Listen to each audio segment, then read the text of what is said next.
सं शनिचराय नमः। प्यारे भक्तों, आज आप श्रवण करें शनिवार व्रत कथा। शनिवार के दिन व्रत करने से शनि ग्रह का दोष समाप्त हो जाता है। भविष्य में आने वाले शनि के प्रकोप से भी बचा जा सकता है। शनि की साधे साथी और धैया से छुटकारा मिलता है और बिगड़ा काम पूरा होता है। इससे नौकरी और व्यापार में सफलता तो मिलती ही है, साथ ही साथ सुख समृद्धि, मान सम्मान और धन यश की भी प्राप्ति होती है। शनिवार के दिन व्रत रखने से घर में सुख और शांति रहती है। इसके अलावा रोग से भी छुटकारा मिलता है। तथा एक समय स्वर्ग लोक में सबसे बड़ा कौन के प्रश्न पर 9 ग्रहों में वाद विवाद हो गया। विवाद इतना बढ़ा कि परस्पर भयंकर युद्ध की स्थिति बन गई। निर्णय के लिए सभी देवता देवराज इंद्र के पास पहुंचे और बोले, हे देवराज, आपको निर्णय करना होगा कि हम में से सबसे बड़ा कौन है। देवताओं का प्रश्न सुनकर देवराज इंद्र उलझन में पड़ गए। इंद्र बोले, मैं इस प्रश्न का उत्तर देने में असमर्थ हूं। हम सभी पृथ्वी लोक में उज्जैनी नगरी में राजा विक्रमादित्य के पास चलते हैं। देवराज इंद्र सहित सभी ग्रह देवता उज्जैनी नगरी पहुंचे। महल में पहुंचकर जब देवताओं ने उनसे अपना प्रश्न पूछा तो राजा विक्रमादित्य भी कुछ देर के लिए परेशान हो उठे, क्योंकि सभी देवता अपनी अपनी शक्तियों के कारण महान थे। किसी को भी छोटा या बड़ा कह देने से उनके क्रोध के प्रकोप से भयंकर हानि पहुंच सकती थी।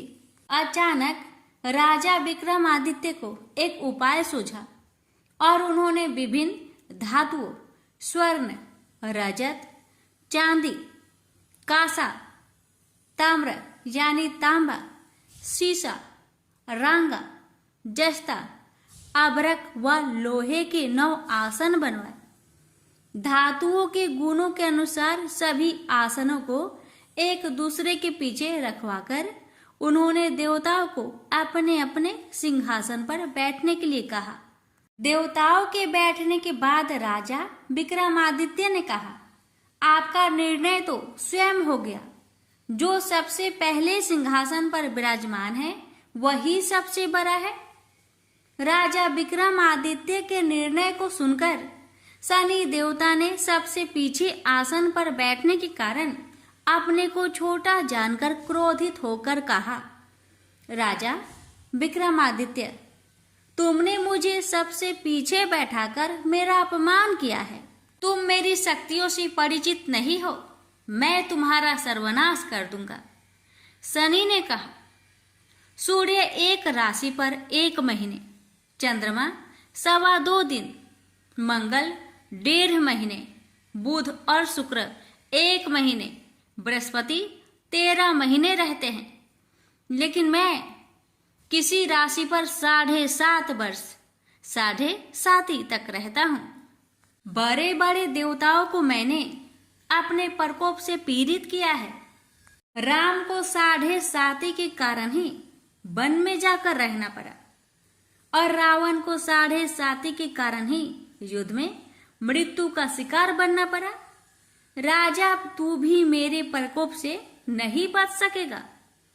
इसके बाद अन्य ग्रहों के देवता तो प्रसन्नता के साथ चले गए, परंतु शनिदेव बड़े क्रोध के साथ वहां से विदा हुए। राजा विक्रमादित्य पहले की तरह ही न्याय करते रहे। अन्य राज्यों में सभी स्त्री पुरुष बहुत आनंद से जीवन यापन कर रहे थे। कुछ दिन ऐसे ही बीत गए। उधर शनि देवता अपने अपमान को भूले नहीं थे। विक्रम आदित्य से बदला लेने के लिए एक दिन शनिदेव ने घोड़े के व्यापारी का रूप धारण किया और बहुत से घोड़े के साथ उज्जैनी नगरी पहुंचे। राजा विक्रमादित्य ने राज्य में किसी घोड़े के व्यापारी की आने के समाचार सुना तो अपने अश्वपाल को कुछ घोड़े खरीदने के लिए भेजा। घोड़े बहुत कीमती थे। स्वपाल ने जब वापस लौटकर इस संबंध में बताया तो राजा विक्रमादित्य ने स्वयं आकर एक सुंदर व शक्तिशाली घोड़े को पसंद किया। घोड़े की चाल देखने के लिए राजा उस घोड़े पर सवार हुए तो वह घोड़ा बिजली की गति से दौड़ पड़ा। तेजी से दौड़ता घोड़ा राजा को दूर एक जंगल में ले गया और फिर राजा को वहां गिराकर जंगल में कहीं गायब हो गया। राजा अपने नगर को लौटने के लिए जंगल में भटकने लगा, लेकिन उन्हें लौटने का कोई रास्ता नहीं मिला। राजा को भूख प्यास लगाई। बहुत घूमने पर उसे एक चरवाहा मिला। राजा ने उससे पानी मांगा। पानी पीकर राजा ने उस चरवाहे को अपनी अंगूठी दे दी। फिर उससे रास्ता पूछकर वह जंगल से निकलकर पास के नगर में पहुंचा। राजा ने एक सेठ की दुकान पर बैठकर कुछ देर आराम किया। उस सेठ ने राजा से बातचीत की तो राजा ने उसे बताया कि मैं उज्जैनी नगरी से आया हूँ। राजा के कुछ देर दुकान पर बैठने से सेठ जी की बहुत बिक्री हुई। सेठ ने राजा को बहुत भाग्यवान समझा और खुश होकर उसे अपने घर भोजन के लिए ले गया। सेठ के घर में सोने का एक हार खूंटी पर लटका हुआ था। राजा को उस कमरे में छोड़कर सेठ कुछ देर के लिए बाहर गया। तभी एक आश्चर्यजनक घटना घटी। राजा के देखते देखते सोने के उस हार को खूंटी निकल गई। सेठ ने कमरे में लौटकर हार को गायब देखा तो चोरी का संदेह राजा पर ही किया, क्योंकि उस कमरे में राजा ही अकेला बैठा था। सेठ ने अपने नौकरों से कहा कि इस परदेसी को रस्सियों से बांधकर नगर के राजा के पास ले चलो। राजा ने विक्रमादित्य से हार के बारे में पूछा तो उसने बताया कि उसके देखते ही देखते खूंटी ने हार को निगल लिया था। इस पर राजा ने क्रोधित होकर चोरी करने के अपराध में विक्रमादित्य के हाथ पांव कटवाने का आदेश दे दिया। राजा विक्रमादित्य के हाथ पांव काटकर उसे नगर के सड़क पर छोड़ दिया गया। कुछ दिन बाद एक तेली उसे उठाकर अपने घर ले गया और उसे अपने कोल्हू पर बैठा दिया। राजा आवाज देकर बैलों को हाँकता रहता। इस तरह तेली का बैल चलता रहा और राजा को भोजन मिलता रहा। शनि के प्रकोप की 7.5 पूरी होने पर वर्षा ऋतु आरंभ हुई। राजा विक्रमादित्य एक रात मेघ मल्हार गा रहा था कि तभी नगर के राजा की लड़की राजकुमारी मोहिनी रथ पर सवार उस तेली के घर के पास से गुजरी। उसने मेघ मल्हार सुना तो उसे बहुत अच्छा लगा और दासी को भेजकर गाने वाले को बुला लाने को कहा। दासी ने लौटकर राजकुमारी को अपंग राजा के बारे में सब कुछ बता दिया। राजकुमारी उसके मेघ मल्हार से बहुत मोहित हुई, अतः उसने सब कुछ जानकर भी अपंग राजा से विवाह करने का निश्चय कर लिया। राजकुमारी ने अपने माता पिता से जब यह बात कही तो वे हैरान रह गए। रानी ने मोहिनी को समझाया, बेटी तेरे भाग्य में तो किसी राजा की रानी होना लिखा है, फिर तू उस अपंग से विवाह करके अपने पांव पर कुल्हाड़ी क्यों मार रही है। राजकुमारी ने अपनी जिद नहीं छोड़ी। अपनी जिद पूरी करने के लिए उसने भोजन करना छोड़ दिया और प्राण त्याग देने का निश्चय कर लिया। आखिर राजा रानी को विवश होकर अपंग विक्रमादित्य से राजकुमारी का विवाह करना पड़ा। विवाह के बाद राजा विक्रमादित्य और राजकुमारी तेली के घर में रहने लगे।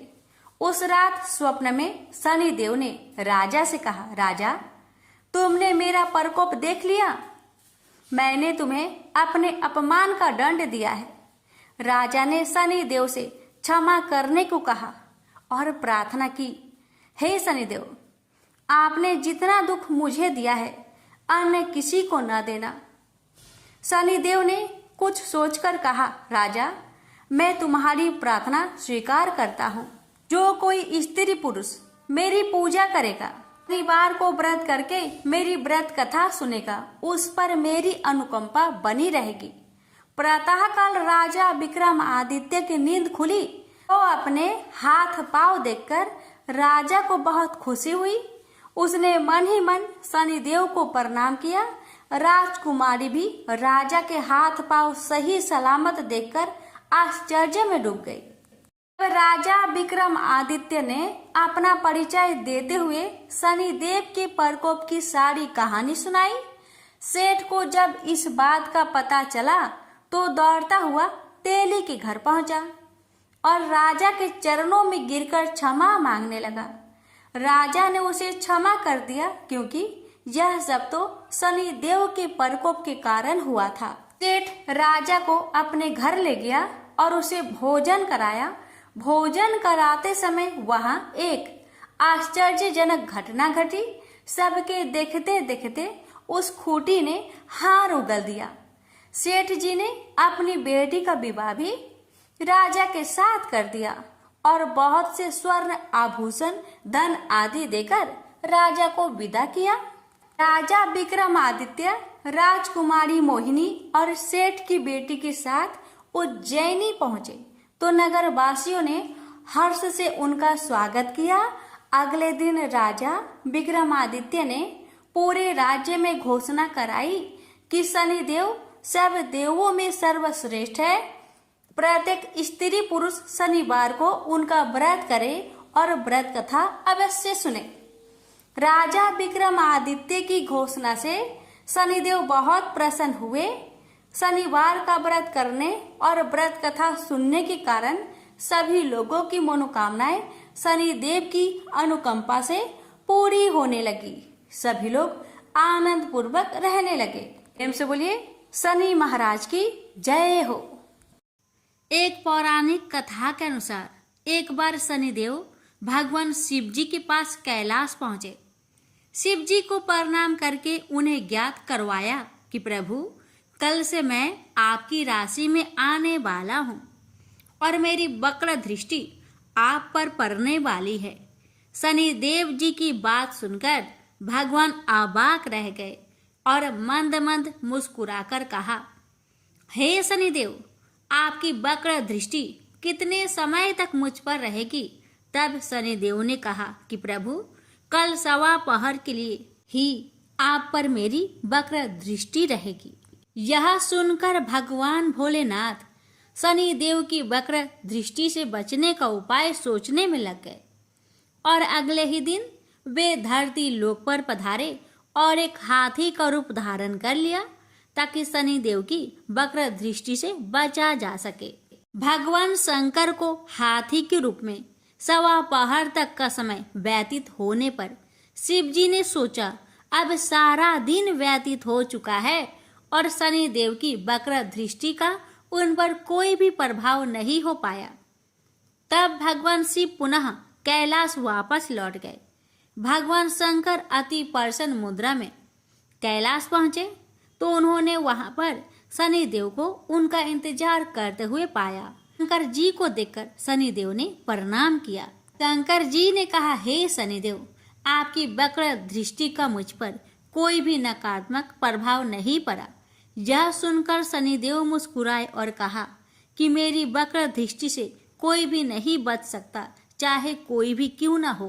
तब शनिदेव ने कहा, हे प्रभु, मेरी ही दृष्टि के प्रभाव से आपको सवा पहर के लिए देव योनि को त्याग कर पशु योनि में जाना पड़ा। यही मेरी वक्र दृष्टि का आप पर प्रभाव था। शनिदेव की न्याय प्रियता को देखकर भगवान शिव जी अति प्रसन्न हुए।